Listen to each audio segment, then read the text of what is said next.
At habang nagpapahinga si Sejen, nabuhusan ang kanyang mukha ng itim na tinta. Lumapit si Kuan upang sabihin na may nahanap siyang bago. At nakita ni Sejen na hawak niya ang isang pusit na nagbuhos din ng tinte sa kanya.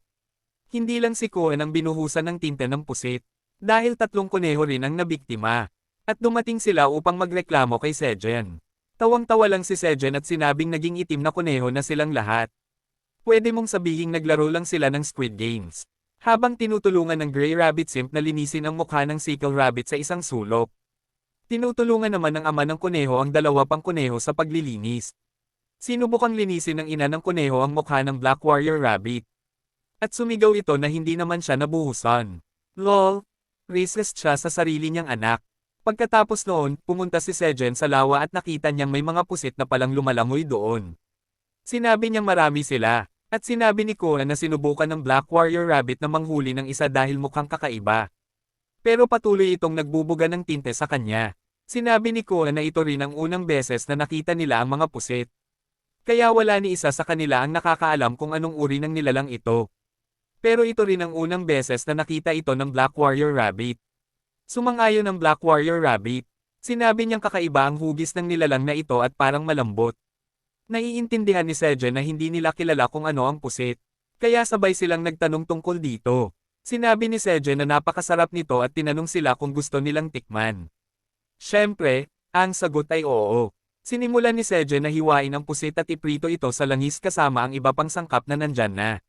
Sa ganoon, natapos ang kanyang unang ulam at ipinakita niya ito sa lahat. Ito ay ang stir-fried squid. At bilang ayon sa cookbook na binigay sa kanya ng sistema, ito ay isang recipe. Nadagdagan ng proficiency ng kanyang cooking skills at nerehistro ito sa kanyang recipe book. Pagkatapos, naghanda si Sejen ng inihaw na pusit at squid sashimi. At sapat na ito upang kahit sino ay mapalaway. Hindi mapigilan ni Kuan at ng Black Rabbit ang kanilang paglalaway. At natutuwa rin si Sejen dahil matagal na siyang hindi nakakakain ng pusit. Nagnanais siyang kumain ng kanin dahil bagay na bagay ito sa maanghang na pusit. Nagustuhan din ng iba ang mga pusit na luto. Ito ang nagbigay ng motibasyon sa Black Warrior Rabbit. Sinabi niya, na kung may masasarap na bagay na makikita sa dagat ng dimensyon. Susubukan niyang maghanap pa ng mga ito. Maging si Kuan ay gusto na ring sumama sa kanya ngayon. Samantala, abala ang ama ng kuneho sa pagpapakain sa kanyang asawa sa malayo. Major couple goals. Tinanong ni Sejen si Kuan kung marunong siyang sumisid o lumangoy. Pero hindi siya marunong. Kaya napagpasyahan niyang turuan ang bear cub kung paano lumangoy pagkatapos ng mga gawain sa bukid sa araw na iyon. Sa kabilang banda, dumating na sina Theo, Ayuna, at ang mga lobo sa lungsod ng Merchant Passageway. Sinalubong sila ng nakabiglang tanawin ng isang malaking crowd na nagtipon sa harap ng high-speed passageway. At tila dismayado ang crowd sa isang bagay. Gayunpaman, malinaw na sinabi ng mga tagapamahala ng passageway na hindi bukas ang high-speed passageway. At hinihiling na dumaan sila sa ibang ruta. Hindi nasiyahan ang mga mamamayan ng tower at patuloy na nagreklamo. At maging si Theo ay nagtataka kung ano ang nangyayari. Walang ideya si Elka, at masasabi lang niya kay Theo kung ano ang nakikita na nila. Dumating ang isang lobo matapos magtanong-tanong. At nagulat na lumitaw ang mga pulang balang sa ika-67 palapag. Nabahala si Elka nang marinig iyon. Pero hindi alam ni Theo kung ano ang tinutukoy nila. Sinabi ni Ayuna sa kanya na ang mga ito ay mga peste na tinatawag na Shadows of Destruction. At simula ng isang sakuna, naguguluhan pa rin si Theo. Kaya ipinaliwanag ni Ayuna na ang mga pulang balang ay mga insekto na nilikha upang kainin at sirain ang lahat. Sila ang mga nilalang na sumusubok agawin ang mga tahanan ng mga naninirahan sa tower. Sinabi ni Ayuna na ngayon ay kinokontrol ng Mercenary Alliance at ng Magic Tower ang paggalaw sa mga passageway upang makakuha ng mas mataas na posisyon mula saan sila maaaring labanan ang mga pulang balang.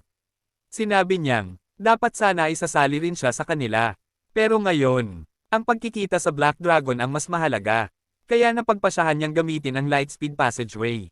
Sinubukan siyang pigilan ni Theo. Sinabi niyang ang Lightspeed Passageway ay maaari lamang gamitin ng mga high-class wandering merchants. At bilang isang middle-class merchant, hindi siya makakapasok doon. Ngunit, sinabi ni Ayuna na magiging ayos sila dahil kasama nila siya. Kinuha niya mula sa kanyang balabal ang isang gintong badge. Nakasinlaki ng kanyang tiyan. Nabigla si Theo nang makita ang gintong badge sa kanya. Dahil ito ay ibinibigay lamang sa Grand Wandering Merchant. Ito ay isang simbolo ng kapangyarihan na nagbibigay ng walang limitasyong akses sa lahat ng shortcut.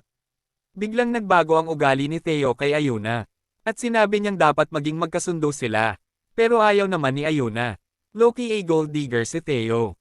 Samantala, sa ika-79 na palapag, ani ni Sejen ang mga berdeng sibuyas na naitanim sa malawak na lugar. Makikita lamang niya ang mga bukid ng sibuyas hanggang sa abot tanaw. At pinunasan niya ang kanyang pawis habang sinasabing, malaki na ang tinubo ng mga berdeng sibuyas sa isang kisap mata. Siya at ang kanyang mga kaibigan ay patuloy na naghihiwalay at nagtatanim ng mga ito. At bago nila nalaman, umabot na ito sa mga 66 square meters at naging isang kagubatan. Gayun din, masyadong matangkad ang mga berdeng sibuyas, kaya naririnig lamang niya ang mga boses ng kanyang mga kaibigang kuneho na pinuputol ang mga ito. Pero hindi niya sila makita. Bigla niyang narinig ang mga nagulat na sigaw ng side rabbit, at napagpasyahang tingnan kung ano ang nangyayari. Pumunta si Sejen sa kanya at tinanong kung may problema. Itinuro niya ang isang halaman ng berdeng sibuyas na may napakatuwid na dahon. At sinabi niyang ito ay isang kakaibang halaman na hindi maputol. May isa pang kuneho na kasama niya at ganoon din ang iniisip. Natawa si Sejen. Sinabing imposible iyon. At hinawakan ang halaman ng berdeng sibuyas. Gayunpaman, ito ay naging isang masakit na karanasan. At agad niyang inalis ang kanyang kamay. Nag-aalala ang mga kuneho at tinanong kung ayos lang siya. Tiningnan ni Sejen ang kanyang kamay na may hiwa. At iniisip niya kung ito ba ang halaman ng berdeng sibuyas na humiwa sa kanya. Hinawakan niya ito mula sa gilid. At napansin niyang napakatigas nito. Parang bakal. May ideya siya kung ano ito. Kaya hinawakan niya ang halaman sa base. At binunot ito mula sa lupa. Sinabi ng system window na nakaani siya ng tough blade green onion. At nakamit ang tagumpay ng paglikha ng bagong uri sa tower. Ibinigay ng tower kay Sejen ang eksklusibong karapatang palagwin ang bagong uri. At walang sino man ang maaaring magtanim nito nang wala ang kanyang pahintulot. Tiningnan ni Sejen ang tough blade green onion, na nagmutate at nagmetalize ng mga dahon nito, upang protektahan ang sarili mula sa patuloy na pagputol. Ginamit nito lahat ng nutrients upang maging matigas at matalim. Kaya wala itong nutritional value. At walang epekto kapag kinain. Ang shelf life nito ay 70 araw. At ang grade nito ay C. Natutuwa si Sejen na ito ay isang bagong uri, gaya ng kanyang inaasahan. Siya ay medyo nadismaya na walang epekto mula sa pagkonsumo, ngunit ang iba pang mga katangian nito ay kawili-wili. Bigla niyang iwinasiwas ang matigas na talim ng berdeng sibuyas patungo sa ibang mga halaman ng berdeng sibuyas at nagtagumpay na maputol ang isang bungkos ng mga ito ng madali. Sumigaw si Sejen na kayanan niyang putulin ang berdeng sibuyas gamit ang berdeng sibuyas. Iniisip niya na ito ay isang kapaki-pakinabang na kasangkapan, kaya't dapat siyang magtanim ng marami nito agad-agad. Bigla na lang, isang mensahe ang lumitaw sa harapan niya, mula kay Eileen. Luhang hiningi ni Eileen ang payo ni Sejen tungkol sa kanyang mga alalahanin, at sinabi niyang nag-aalala siya dahil hindi siya sumasagot ng tawagin siya kanina. Tinanong niya kung ano ang nangyari, at pagkatapos ay may patak ng luha mula sa gilid ng window ng sistema. Anong klaseng teknolohiya ito? Ang window ng sistema ay naging umiiyak na mukha ni Eileen na may kasamang mga bula ng sipon. Natarante si Sejen at tinanong kung bakit siya umiiyak, at sinabi nito ang buong kwento. Dumating din ang ibang miyembro ng pamilya habang pinag-uusapan ni Sejen ang tungkol sa pag-atake ng mga pulang balang sa ika-67 palapag. Hinimitay ang asawang kuneho nang marinig ang tungkol sa mga nakakatakot na mga halimaw, at hiningi ng amang kuneho na magpakalma dahil ang kanyang mahinang kalusugan ay hindi maganda para sa mga sanggol. Sandali lang, buntis na naman siya. Kailangan ni amang kuneho na humawak ng damo kahit na buong araw siyang nagpuputol nito. Sa anumang paraan, kinausap ni Sejen si Eileen tungkol sa mga pulang balang na parehong halimaw na some iris sa lupain ng mga kuneho. Tinanong niya si Eileen na ilarawan ang mga ito ng detalyado, at sinabi niya na isa man lang sa kanila ay hindi panganib, ngunit habang lumalaki at dama-dami ang kanilang bilang, patuloy na dumarami ang kanilang kolonya. Nag-aalala siya na kung hindi maresolba ang isyu ng mga pulang balang, lahat ng nabubuhay sa ika-67 palapag ay mawawala. Sinabi niya na kapag nasakop na ng mga pulang balang ang ika-67 palapag, isa-isa nilang sasakupan ang natitirang mga palapag sa pamamagitan ng mga waypoint. Naniniwala si Eileen na sa huli, kahit ang lugar na ito ay hindi magiging ligtas. Nag-aalala rin si Sejen tungkol sa pulutong ng mga balang na kumakain ng lahat ng madaanan at mabilis na nag-i-evolve. Sinabi ni Eileen na mayroon siyang mga pangyayaring hadlang, katulad ng kanyang kawalan ng kakayahan na gamitin ng buo ang awtoridad ng manager, na pumipigil sa kanya na gumawa ng anumang aksyon, at hindi siya makakagawa ng kahit ano kung hindi siya mag-aksyon sa ika-67 palapag ngayon. Humihingi siya ng tawad at hinihiling kay Sejen na tulungan siya. Nasa malalim na pag-iisip si Sejen, at pagkatapos ay sinabi niya kay Eileen na huwag mag-alala. Sinabi niyang kung may magagawa siya upang makatulong, tiyak na gagawin niya ito.